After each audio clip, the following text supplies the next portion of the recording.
All right, FBI investigation into Kavanaugh is out. It is not public, but the senators have seen it, and the White House has seen it. I want to talk to you about whether it was a trick, what the intent of the FBI was. I'll get to that at the end. I also want to tell you what they didn't look into, which is really important. Obviously, I'm in New York today and not on the show, and I wanted to give you this news as soon as I can. But make sure you check out the show where they'll have a lot of details tonight, 6 to 8 p.m. Eastern on tyt.com/live. Obviously, if you want all of our shows, make sure you sign up for membership at tyt.com/join. Get it commercial free anytime you want. All right, so let's get into it. So it turns out the FBI only reached out to 10 witnesses and only talked to 9 of the 10. Man, we wish it was better than that. And so who are the people they did not talk to? Well, it turns out there were a lot of people, dozens of people who reached out to the FBI saying that they either went to high school or to Yale with Kavanaugh or Ford or Ramirez, and that they had important stories to tell, and the FBI did not interview them. They also did not interview Kavanaugh. They also did not interview Blasey Ford herself. So these are pretty damning details. No, look, we asked for an FBI investigation.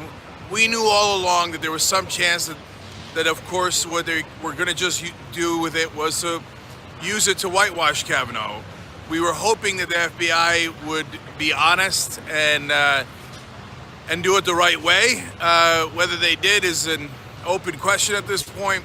And so let me give you the details so you can make up your own mind. So in terms of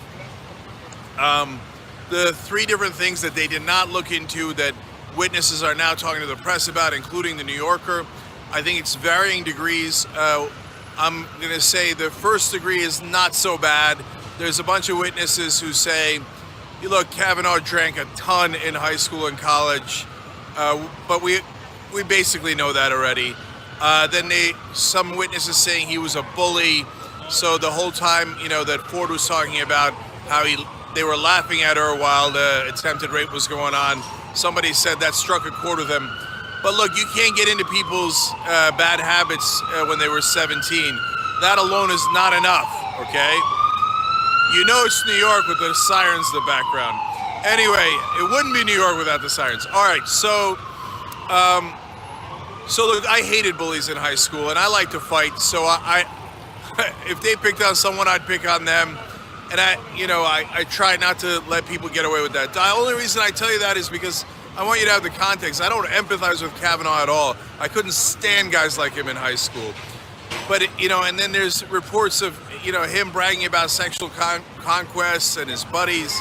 Again, this is all really obnoxious stuff, but doesn't merit not getting on the Supreme Court, given that that was 36 years ago, okay? So that's level 1. So level 2, so I'm not as concerned about that. Level 2 is people saying, oh no, I know he lied, but not about the sexual assault necessarily. So when they said Renata, the alumnius club, there's guys who said, I tried to tell the FBI, they talked about having, different sexual conquests with her all the time, including Kavanaugh. They sung songs about how they had, hooked up with her. And so the idea that they said that they knew this girl, Renata, and they all wrote about it in their yearbook because they really respected her, every witness says that's preposterous, not remotely true. And it's heartbreaking, it really is. They had reporters reach out to Renata again. Her last name used to be Schroeder, now it's Dolphin.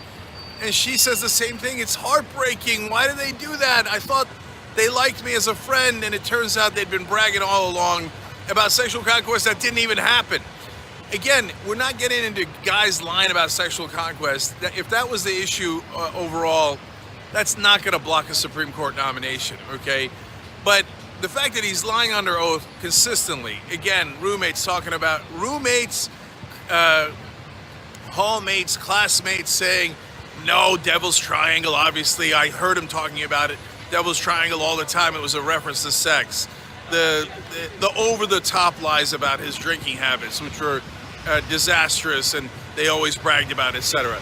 So did he perjure himself?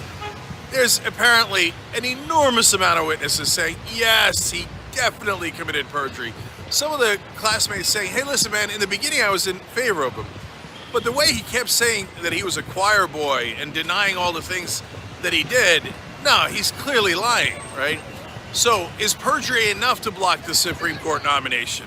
Well, the Republicans said that perjury is bad enough they should impeach a president. This is not impeachment. This is one guy out of 330 million people in the country. He's applying for one of the most important positions in the country and perhaps even in the world. Do we have to give it to that one guy if we know for a fact that he's perjured himself on a number of occasions? So whether you think that's serious enough, again, decision for you to make, but most importantly, for a couple of senators to make, who are going to make that decision. Then finally, the last level, the most important one, is were there any corroborating witnesses that the FBI did not talk to about any of the sexual assaults? And it appears there are a couple. There's one minor one, I don't want to get too much into it from the New York piece, but there's a major one. Kenneth Appold. He's a professor at the Theological Seminary at Princeton. He was in the same hall and dorm as Kavanaugh. He says, yes, now he wasn't at the party, but he said, I'm 100% certain that people came up to me afterwards and talked about how Kavanaugh had taken out his genitalia and put it in the face of Ramirez. He's like, but I tried to tell the FBI wouldn't talk to me. He's like, look, I didn't want to talk in the beginning. I didn't want to give my name. And I wasn't against Kavanaugh's nomination even.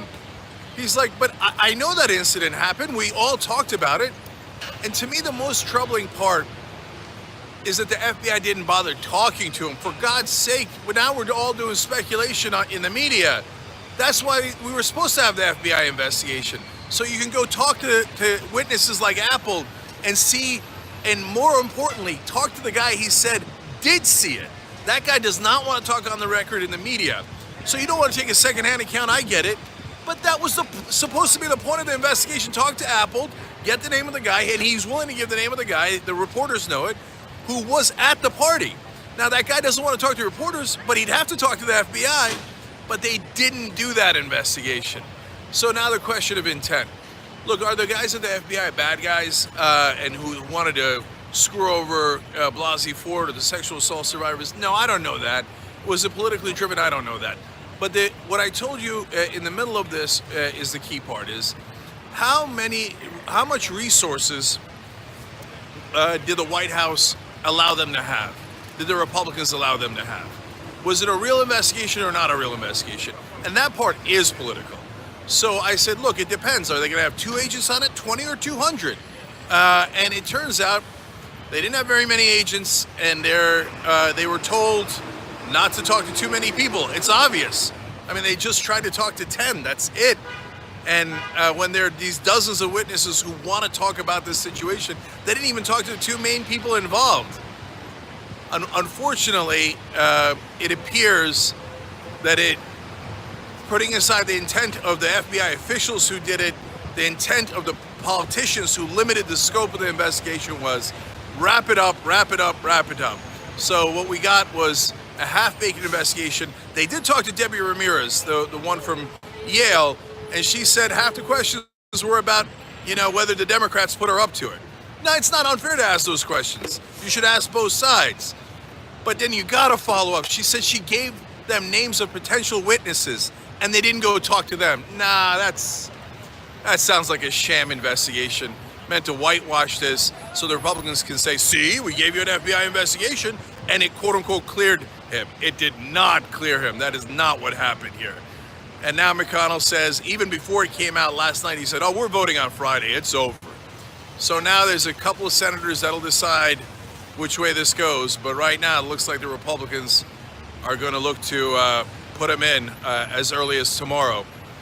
So with all this hanging over his head, with all this uncertainty at a minimum, and the more I see, the less uncertain I am that he did it. But they're going to put him on the Supreme Court, it looks like.